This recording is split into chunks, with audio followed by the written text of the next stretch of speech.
So far, names that have been floated for Joe Biden's cabinet have been pretty disastrous. Just yesterday, we shared the story of how Louisiana Representative Cedric Richmond, who is a huge fan of fossil fuel money, was named as the director of the Office of Public Engagement.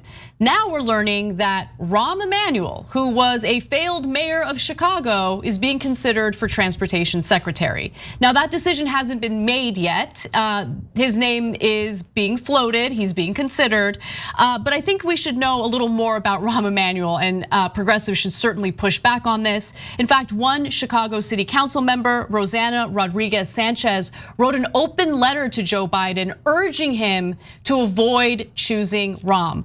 So here's what she writes: as an elected city council member of Chicago with years as an educator and activist, living, working, and organizing in communities that have been devastated by the policies Emanuel pursued as mayor, I write to insist in the strongest terms possible that you do not choose Emanuel as a staffer for your administration.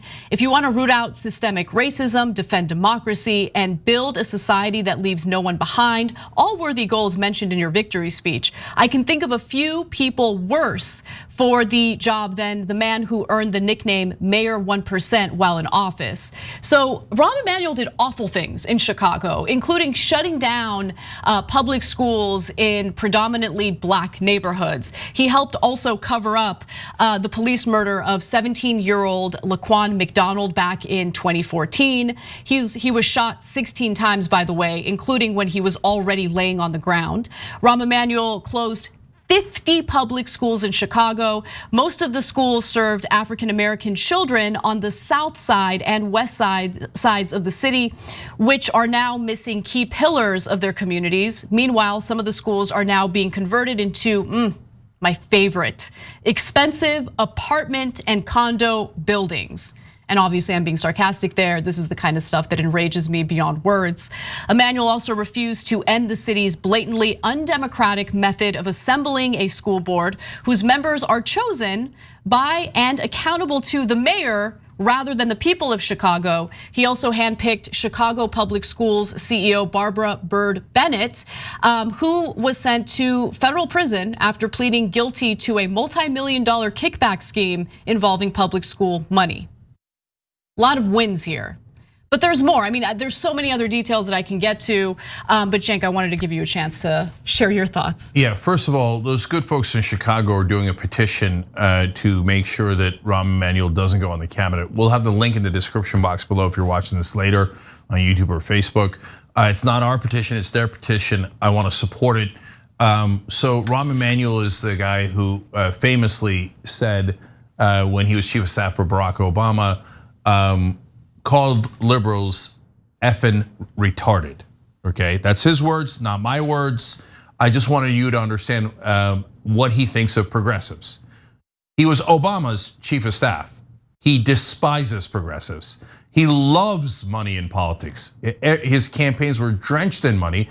And then in a shocking development, he wound up giving giant breaks and deals in the ways that Anna explained, especially for his real estate developers, private education donors, you name it. Every one of those categories, he wound up helping them instead of the voters and citizens of Chicago. What a wonderful coincidence. And by the way, the media is like, oh, Rahm Emanuel, isn't he a great fighter for Democrats? Hilarious, hilarious. Now, no one props up the mythology of Rahm Emanuel and how tough he is. He's only tough on his own voters. Yes. He's never, ever been tough on a single Republican. He's a total weakling and coward when it comes to fighting Republicans. His policies were so disastrous to African-American residents in Chicago that it led to an exodus of 200,000 black residents. 200,000, they got priced out of Chicago because of his policies. So for instance, through Chicago's tax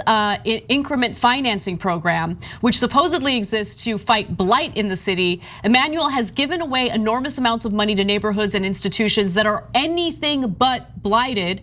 Some of his greatest hits include giving $55 million to DePaul University to purchase a new basketball stadium, millions funneled to tourist magnet Navy Pier through an elaborate shell game, and another another $2 billion in subsidies for luxury mega developments on his way out the door. Awful, awful, awful. Yeah, blighted neighborhoods. I meant luxury mega condos for all my donors to take advantage of. And Biden's considering Rahm Emanuel. Why? Why would you consider? Why don't you just consider Joe Lieberman? Oh my God, I shouldn't have said it. He probably will. Why don't you just consider Mitch McConnell for your cabinet? Maybe we can get him out of the Senate. Is there anyone you wouldn't consider for your cabinet that is this deeply conservative and this deeply corrupt within the Democratic Party? By the way, not just within the Democratic Party, he's also considering Republicans. So I guess if you're considering Republicans, maybe Rahm Emanuel does make sense. So far, Biden's team, one good note, he picked Ron Klain as chief of staff. That was great. Everything else has been a disaster.